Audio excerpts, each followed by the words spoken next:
This Family Life News podcast is made possible by the support of listeners like you.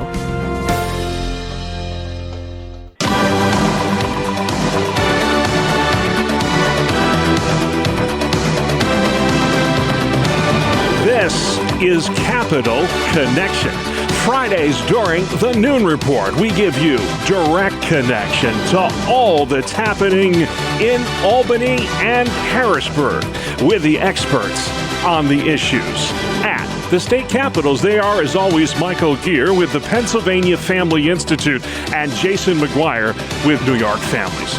But better late than never is what they say, Michael. 135 days past the due date. It looks like finally there's some progress to report on the PA state budget. What can $50 billion buy? We're about to find out. Of course, for our audience, the big question is recreational marijuana included in that final deal? What say you, Mr. Geer? Well, the conversations that we've had up on the Hill does not look like that is part of the final deal, so that's good news, certainly because Governor Shapiro and the Democratic caucus in the House have been pushing very hard for that, and some Republicans as well. That's a bullet that has been dodged, we think, in this budget cycle. But again, sometimes there are these backdoors and things and deals that are made that we don't find out about until days later. So we'll keep a watch on that. But it's certainly good news that after 135 days that the legislature seems to be moving to open things up here in Pennsylvania. Now let's hope next time they do it a little more prudently and that budget adoption. Let's move on to Albany, Jason. Big news last week. Elise Stefanik formally announcing her candidacy. It happened soon after the off-year election. Nobody in New York needs to be told twice. It's been almost a quarter century since New York has elected a Republican to statewide office, not just the governor's office, any statewide office. It's been over a quarter century. How much of an uphill battle will this be for her against Governor Hochul next year? Well, there's no question that for any Republican candidate, it's always a tough slog here in the Empire State. But I will say this for Representative Stefanik, she's already coming in with a much higher name ID and better financed than any candidate really in recent history, going back almost 25 years now. And we're excited to see what's going to happen here in New York with really it's going to be probably a hotly contested election going into 2026. Yeah, and of course, in Pennsylvania, they got another gubernatorial race there. Governor Shapiro, he is going to be tough to beat in the Keystone State. He's got a book coming out, and but there's a couple Republicans that may want to take him on. One, Stacey Garrity, state treasurer. The other, State Senator Doug Mastriano, who ran against him last go-around. Do you think it's good for Pennsylvania Republicans for there to be a primary battle, or would it be better for them if the party just settled on one candidate, Garrity or Mastriano? Well, it's interesting to think about this race coming up because of Shapiro having presidential ambitions. You mentioned the book that he's writing, and so we think maybe he'll take his eye off the ball a little bit, be thinking about 2028 so much that the gubernatorial race is going to be second fiddle for him, and maybe he'll be a little soft on that. But Doug Mastriano ran against Josh Shapiro at a time when Josh Shapiro was more likely to be defeated by him as a candidate, and yet Mastriano was beaten badly. Mm-hmm. And now with Shapiro as an incumbent and a popular incumbent, that would make it a tall order, I think, for Mastriano.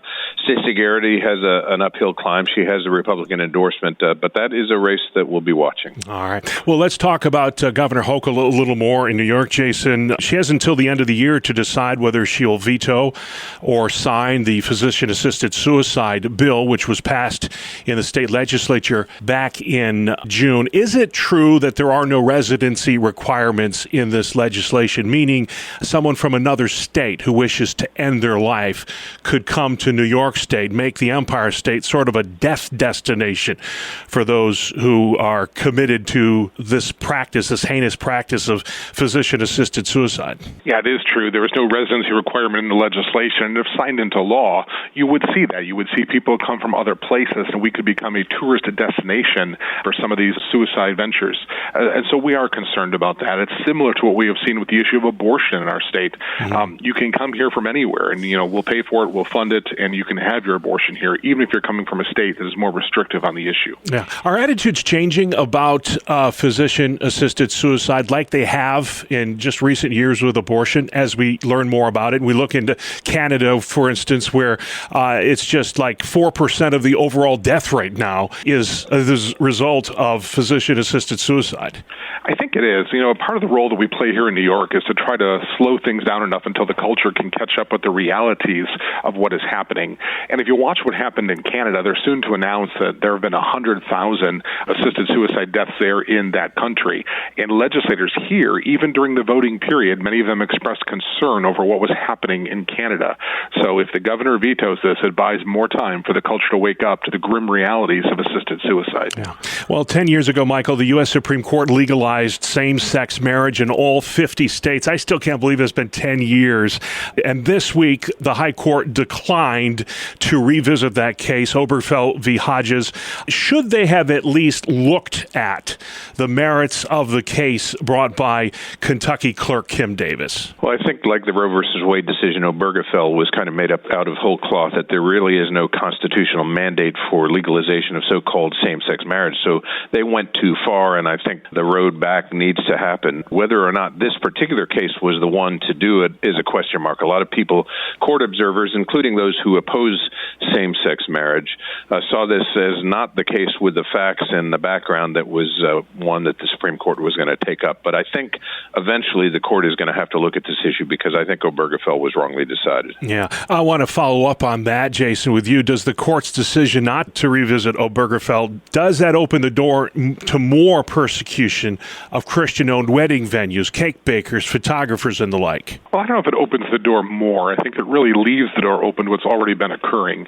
And we are hopeful that in years to come that it will eventually be overturned, but the right case needs to make it to the court first. Well, both of you guys follow sports quite closely.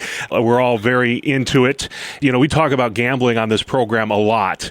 And I hate to say I told you so, but I told you so. And Michael, I want to begin with you. This thing, it's called prop betting, where you can bet on just about anything. Is he going to throw a first down pass? Is he going to get a single? Will it be a ball or will it be a strike? Will he make the first shot of the game? You can bet on basically anything you want to in sports now. It seems to be the new norm, and it's gotten a lot of professional athletes in hot water, whether it's the NBA or the MLB. Fans of sports don't know if they can trust what they're seeing right now on the court or the field. When it comes to sports betting, and we look at these headlines, is there any getting that genie back in the bottle? I'm not sure that there is. The long-standing legal prohibition on sports betting was in place in part precisely because of the corrupting effect and resulting distrust of the legitimacy of sports competition. When you consider how much money is at play, it's no surprise that massive sum is bringing corruption. These are Pennsylvania statistics. 2024 saw nearly $8.5 billion wagered in legal sports betting. And then in that same year, just last year, how many dollars did Pennsylvanians lose? Over $500 million. Wow. So when you have that kind of money in there and tax dollars that are going to government coffers, it's kind of hard to know whether they can put this genie back in the bottle. And our sports and the well-being of Pennsylvanians is at stake and being harmed. And this is one of those water cooler conversations, Jay. I've talked to so many people of faith, well-meaning Christians who will tell me that there's nothing wrong with this. There's nothing unbiblical about me, wagering on a game or something. But if you would just talk about the dangers of that. First, is that true? I mean, I don't want to put words in your mouth. Is that true? And then secondly, what would be your advice to anybody who may be drawn to the allure of making that quick buck? Sometimes I think believers look for specific Bible verses that expressly prohibit a certain action. And I think this is one of those issues. It's a little more difficult to find specific verses, but students of the Scriptures will understand that there are themes, there are principles that run throughout the pages of the Bible, in which as you walk closer with Christ, you try to live by. Some of the principles we see regarding financial aspects and wealth in the Scriptures deal with our appropriate ways to raise funds. Industry, the work of our hands, investment, the money that we put into different stocks or bonds or things we do, a business. And then the third thing has to do with inheritance and what we leave for those that come behind us. But the reality is it does not leave room for gambling. The principle in the Scriptures is that various forms of gambling are always spoken ill of in the Scriptures. And I think that's a principle that as believers we ought to say, then why mess with that? We ought to pursue the industry, the inheritance, the investment. Yeah. So both of you would agree if you have a problem with this, an addictive nature, and you can't stop, get help now. soon before it's too late. And that's all the time we have for this week's edition of Capital Connection. Been a lot of places, but if you want to learn more about the good work going on at the Pennsylvania Family Institute, Michael, where can they find you online? pafamily.org. And New York Families doing a great work as well in New York State. Jay, what's your website? NewYorkFamilies.org.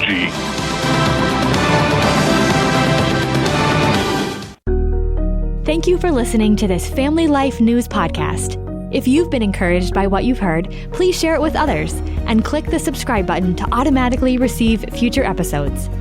Family Life is a listener-supported ministry. Podcasts like this are made possible by your financial partnership. Find out more at familylife.org.